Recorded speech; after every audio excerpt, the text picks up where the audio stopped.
Morena está repleto de personajes impresentables, aunque siempre han dicho que en sus filas reina la honestidad y otros valores que los harían diferentes a la oposición. Nos quieren tachar de que tenemos ligas con la gente que se dedica a actividades delictivas. Nada más falso, porque Morena es el partido del amor. La paradoja es que lo dijo en un mitin en Taxco, donde arropó al senador con licencia Félix Salgado Macedonio, a quien cobijan, a pesar de las 5 denuncias que hay en su contra por los presuntos delitos de abuso sexual contra mujeres. Y es que en Morena, la norma es la impunidad. Ahí milita, por ejemplo, Rubén Rocha Moya y el senador morenista Enrique Insunza, acusados de narcotráfico por Estados Unidos, y cuyo ascenso al poder se debe a que los chapitos fueron sus operadores políticos. Absolutamente nada de qué temer. El que nada teme, la pasa bien.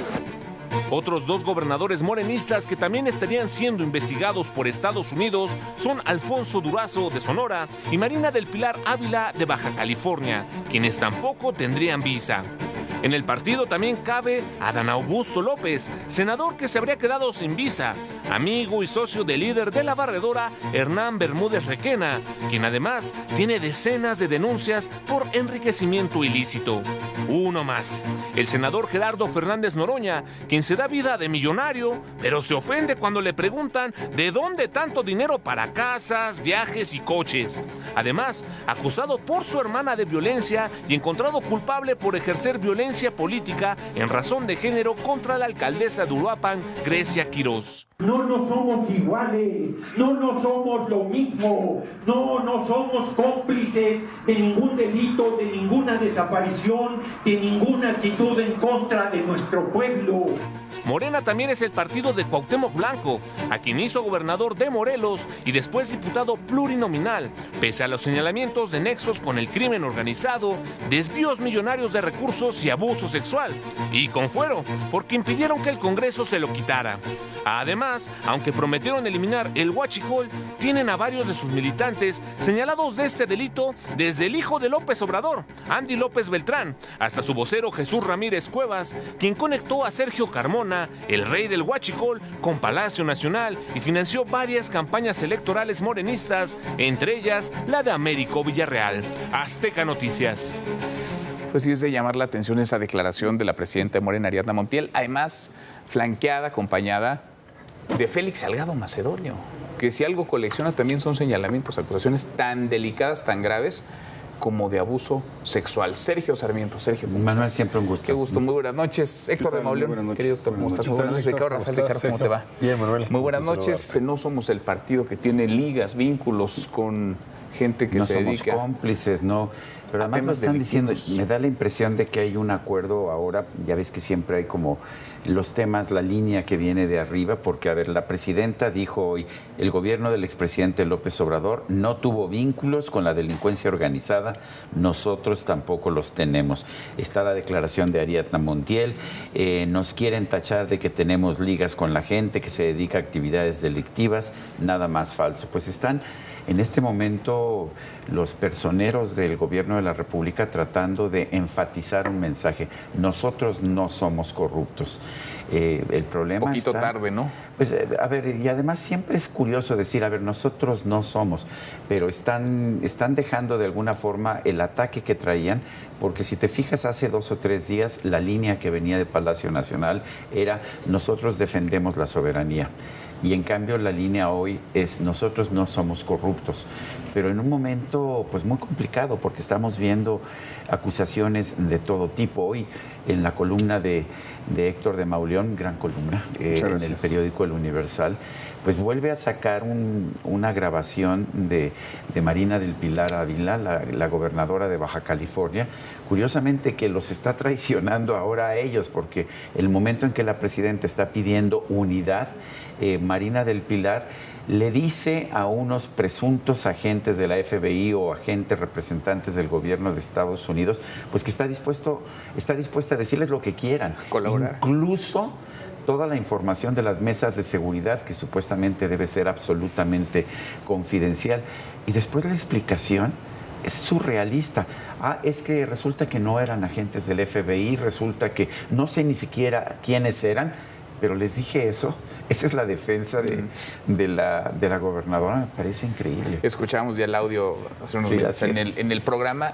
Ya eso de la soberanía pues se les olvidó, ¿no? Porque pusieron el grito en el cielo con el tema de Maru Campos por destruir un narcolaboratorio. Y ahora, después de esto que escuchamos, de esto que publica Héctor, pues eso sí parece, digamos, una transgresión a la soberanía. Acusan a Maru Campos de traición a la patria, tras el capítulo de lo que pasó en Chihuahua y la muerte de los 2 agentes que estaban actuando a espaldas del gobierno federal. Pero una gobernadora de su partido que ofrece información confidencial del lugar donde se discute la información clave de la seguridad pública en México, no le llaman, o hasta el momento no le han llamado de ninguna manera. Creo que eso es lo más grave. A lo mejor mañana piden juicio político contra ella. Puede ser. No, puede ser. ¿Tú crees? Que en una mesa de seguridad está la Marina, está el Ejército, está el Centro Nacional de Inteligencia, está la Fiscalía General de la República, está la Secretaría de Seguridad Pública Estatal, está la Fiscalía General del Estado, hay presidentes municipales en algunos casos, está la Guardia Nacional, está el comandante de la zona militar y de la zona naval. Entonces, lo que ahí se determina es crucial para la seguridad pública de México. Se definen objetivos prioritarios, se ponen de acuerdo en operativos, se comparte información de las cámaras del C5, de todo el lugar donde esté llevándose a cabo eso. El Centro Nacional de Inteligencia presenta reportes de los seguimientos que está haciendo de inteligencia y con qué instrumentos tecnológicos, intervención de teléfonos, etcétera, lo está llevando a cabo. Entonces, lo que se decide ahí es extremadamente sensible. Que una gobernadora, con tal de salvarse, diga: yo les ofrezco entregarles todo lo que se diga ahí para ver qué les sirve, una persona que gobierna casi 4 millones de mexicanos, y que después salga a decir: pues se los dije, pero la verdad es que yo no sé ni quiénes eran. Sí. Habla de verdad, me parece terrible, pero habla del nivel de miedo que está invadiendo a los altos funcionarios que ya saben que están siendo investigados, que a través de las filtraciones de medios de Estados Unidos sabemos que muchos de ellos ya se han acercado a agencias de Estados Unidos a ofrecer información a cambio de impunidad. Entonces, los que no son iguales, los moralmente superiores, andan vendiendo al país a cambio de impunidad. Pues ellos sabrán los fantasmas que tienen, que andan tras de ellos, lo que hicieron, etcétera, y no es un caso aislado. No es un caso aislado. Ya está el caso de Sinaloa, con un gobernador que está con licencia, con acusaciones gravísimas. Está este señalamiento a la gobernadora de Baja California, y ahí aparecen involucrados el gobernador de Tamaulipas, Américo Villarreal, el de Sonora, Alfonso Durazo, el de Michoacán, con acusaciones gravísimas durante la intervención del narco en las elecciones de 2021, Alfredo Ramírez Bedoya. El caso de Cuauhtémoc Blanco, retratado con los 3 objetivos prioritarios del crimen organizado en su estado, y bueno, el caso de la barredora de Adán Augusto, y pues le vamos sumando. ¿No? Y la cuenta es larga, y es el sálvese quien pueda ya, porque esta es la que está grabada. Pero estos son los altos niveles. ¿Cuántos escándalos de presidentes municipales, de regidores, con viajes, con coches, con fraudes, con dinero, con desfalco, con relaciones con el crimen organizado, el operativo Enjambre? Bueno, pues... No, ¿y cuántos más no se han acercado ya, como dices? ¿Cuántos más no estarían buscando colaborar? Lo que es un hecho es que eso de narcopartido, Ricardo, difícilmente se lo va a poder sacudir Morena, teniendo estos personajes militando me ahí. presento aquí diciendo: yo no soy corrupto, yo no soy delincuente, yo no soy ladrón. Pues ya hay algo raro. Sí, como que alimentas una sospecha. O sea, ya solo que yo te hiciera esas aclaraciones, ya cuenta de qué me lo está usted diciendo. Y la verdad es que si uno mira cómo están los sondeos de opinión, yo creo que el tema de la corrupción, como dices, ya gangrenó, o sea, ya es veneno en la sangre de Morena y del oficialismo. Va a ser muy difícil que puedan quitárselo de encima. La mayoría de las encuestas advierten no solamente que Claudia Sheinbaum no ha logrado combatir la corrupción, es que ya se habla de un gobierno corrupto en niveles tan altos como alta su popularidad por los programas sociales. Es decir, en realidad, el cruce que se está dando, la polaridad que está dando en ese gobierno es respeto todavía por esos programas sociales, la gente está contenta, pero en el mismo tono están enojados por el tema de la corrupción. Y yo creo que en realidad estas declaraciones que hace Ariadna Montiel, que está haciendo la presidenta, tienen que ver con que seguramente esperan en breve, ahora sí, la presentación de las pruebas desde Estados Unidos, porque pues aquí habrían dicho que no entregamos ninguna prueba, que ellos no entregaron ninguna prueba, que no hay pruebas, pero es muy probable que la DEA, que el Departamento de Justicia tenga bastante bien armados esos expedientes y está preparando el mejor momento para soltarlos como un obús sobre este entramado oficialista que, pues, a estas alturas no sé cómo se va a librar de la inestabilidad política que vendrá cuando estas pruebas se presenten. Bueno, a ver, decía la fiscal general de la República, Ernestina Godoy, la semana pasada, que no hay nada contra Rocha Moya. Nada. Pues mire, decían hoy a Jorge Romero del PAN que ya muy probablemente va a regresar. Están pavimentando el camino para reinstalarlo. Para que Rubén Rocha regrese. ProPública trae un artículo bastante interesante este fin de semana, porque eso va a tensar todavía más la relación. Y no dudes que están esperando eso justamente para desde el Departamento de Justicia y la DEA soltar toda la información. Entonces, en realidad, se están preparando para ese escenario. Ahora, sí creo que el asunto podría haberse acotado a Sinaloa, que muy probablemente es el mensaje político que se mandó desde Washington. Vamos sobre estos 10 personajes y ahí vamos acotando la inestabilidad al régimen político mexicano que se va a venir después. Pero es muy probable que siga Tamaulipas, un poco como decía Héctor. Es decir, el tema del huachicol fiscal ya no es un asunto de la época de López Obrador. El caso de 144 millones de litros que pasaron por la aduana de Matamoros solo en el mes de junio del año pasado, que hay que decirlo, le habría quitado al Tesoro mexicano 1,000 millones de pesos de impuestos en un solo mes. Y que claramente está metido ahí el operador de Américo Villarreal. Digo, no hay duda, es el senador José Ramón Gómez Leal. Es decir, no hay forma de evitar que ese es el segundo bloque que viene encima. Y yo creo que el tercer bloque va a acabar siendo Tabasco, que ese sí es el núcleo atómico del observadorismo. Porque el momento que el obús caiga, no solo sobre la barredora, sino sobre Adán Augusto López, ahí sí ya no hay manera en que el asunto no llegue a este lugar que se llama La Chingada. Pues sí, pero lo siguen protegiendo a todos, los encubren. Bueno, sí, pero a ver, se está cerrando el cerco. A ver, vemos, hoy fue el indictment, la presentación de las acusaciones formales en contra del Mayo. Ya sabíamos, de hecho, que el Mayo se había allanado a una condena de una cadena perpetua, lo cual pues en su caso serán 10, 15 años por la edad que tiene.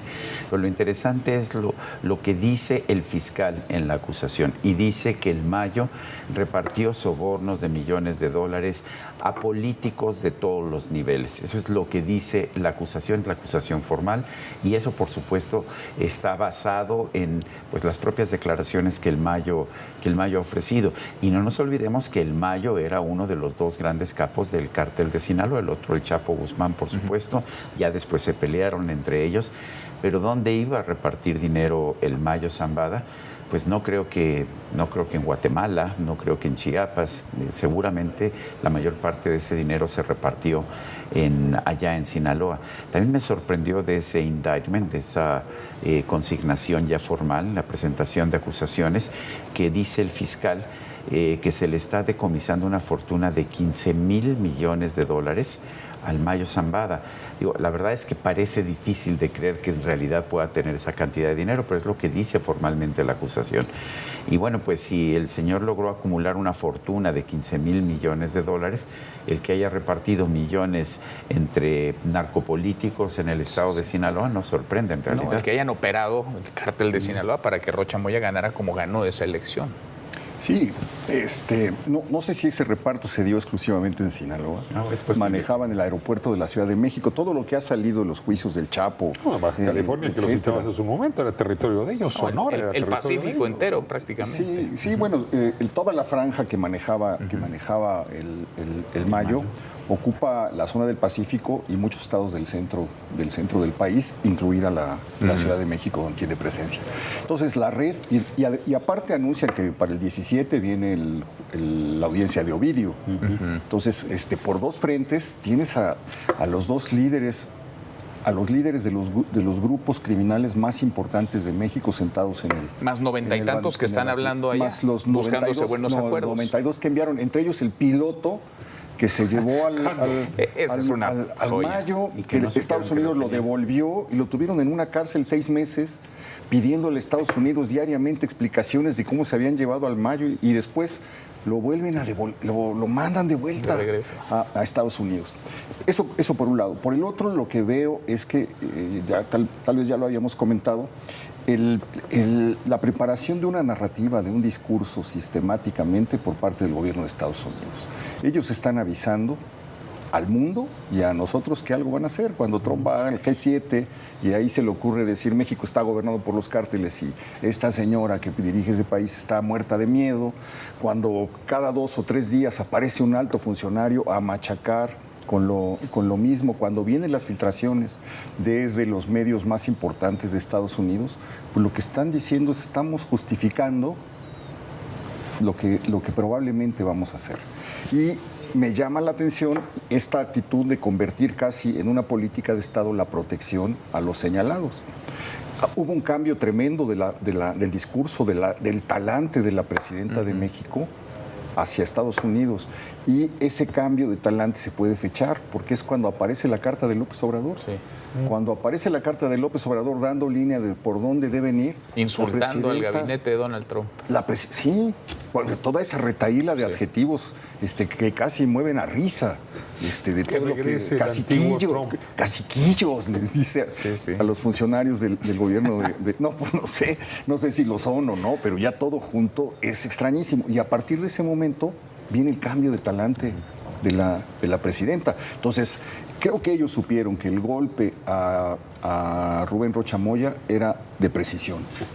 Pegándole a Rocha Moya, que era la ventanilla de acuerdos con este grupo, la línea tenía que llegar a donde va a llegar, y por el otro lado la línea del Huachicol que sale de Tamaulipas conduce también, pues ya apareció mencionado el hijo de López Obrador, ya apareció mencionado a Adán Augusto. Entonces hay una realidad tremenda que está aflorando, que es un gobierno que no tuvo empacho en pactar con el crimen organizado para ganar elecciones y hacerse del poder para imponer el proyecto que querían imponer. Ahora, Claudio Sheinbaum tenía la posibilidad de asumir pues que el ejercicio del poder en un país como México contamina a tu partido y a los que te acompañan en el viaje, y que tienes que hacer un ajuste para decir, bueno, el nuevo gobierno no va a mantener esas complicidades.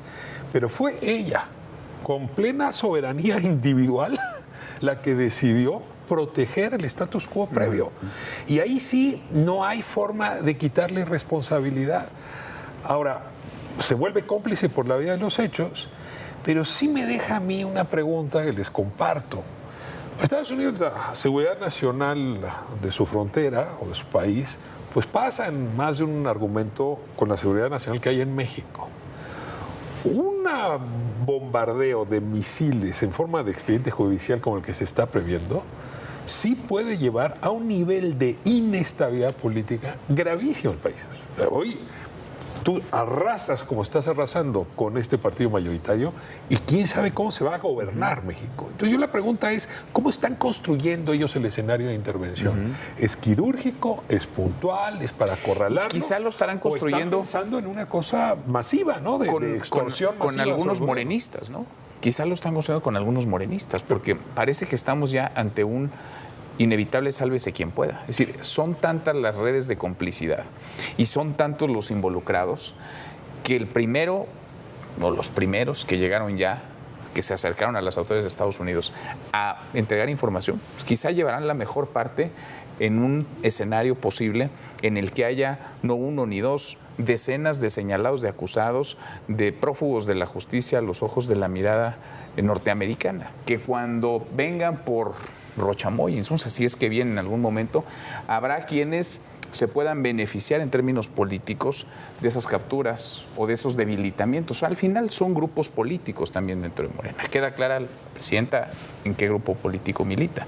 No sé si todos dentro del oficialismo estarán, digamos, tan preocupados con que se lleven algunos y les quiten a varios estorbos del camino. Por lo pronto lo que estamos viendo es que el gobierno de los Estados Unidos se ha enfocado en un solo estado, Sinaloa. Son los 10 de Sinaloa. Es Rubén Rocha Moya, muy cercano al presidente Andrés Manuel López Obrador. Por eso no ha querido la presidenta tomar decisiones, por la cercanía personal de Rocha Moya. Recordemos que Ricardo Monreal reconoció que que las encuestas no favorecían a Rubén Rocha Moya y que fue una decisión del presidente López Obrador el seleccionarlo como candidato para la elección del 2021. Aquí la gran pregunta es cómo va a reaccionar Washington si no les entregan los 10 de Sinaloa. ¿No se van a cruzar de brazos? No creo. Las opciones, creo, o son ir por alguno de ellos, o la otra opción es empezar a meter nuevas acusaciones, porque puede haber los 10 de Tabasco, puede haber los 10 de Michoacán, puede haber los 10 de Tamaulipas, y no me sorprendería que eso lo viera. Ahora, yo te dejo una pregunta. ¿Y si la presidenta cumple lo que están advirtiendo desde el PAN, que es regresar a Rocha Moya a su silla? Yo me pregunto ahí cuál va a ser la reacción. O sea, no solamente cobijar, proteger, esconder a un narcogobernador, sino presumir al narcogobernador. Creo que Estados Unidos hizo un andamiaje legal para preparar lo que viene. Cuando hace la designación de organizaciones terroristas, todo entra en otra dinámica. Y en esa dinámica poco puede hacer el gobierno de Claudia Sheinbaum para oponerse. Ahora, no los van a entregar. Pasaron 73 días ya. Hasta el momento, ¿no? Ahora, tendrán, y esta yo creo que es parte de ese andamiaje y su solidez, algo más que declaraciones testimoniales. Porque yo supongo que al Mayo y a Ovidio le dije, muy bien, ya nos contaste todo lo que tú sabes. Videos, evidencia fotográfica. Documentos que me permitan que esto se vuelva blindado, ¿no? Que sea imbatible. Hasta ahora, por ejemplo, en el caso de Genaro García Luna, nunca vimos más que testimonios. Nunca hubo pruebas. Aquí el problema es que Andrés Manuel López Obrador aplaudió esos testimonios y dijo que eran suficientes para condenar a alguien. Y ahora le toca lo mismo. Pero hasta este momento, en estos juicios, hemos visto, en los que yo he visto, no hay pruebas. Lo que hay son testimonios de testigos protegidos. Y yo sí creo que siempre hay que ser muy escépticos ante los testimonios de testigos comprados, porque son comprados en realidad. ¿Te refieres a quienes buscan beneficios, están declarando ahí? El caso notable es el de Genaro García Luna. Ha habido mucha insistencia, Sergio, en que en esta ocasión hay inteligencia financiera metida en el tema, ¿no? Es decir, porque han estado avisando que hay, lo han hecho con la UIF, lo han hecho con sus propios brazos, porque si presentan ante el gobierno mexicano pruebas de otro orden, que no solo sean testimoniales, el golpe al gobierno mexicano es fatal. Más que el gobierno mexicano se ha negado a investigar realmente, porque no ha habido una investigación. Está el caso de Héctor Melesio Cuen. A ver, ¿qué sabemos de ese caso? ¿Qué investigación se ha hecho? Sabemos que hubo un montaje por parte de la Fiscalía de Sinaloa para ocultar en dónde había sido realmente asesinado.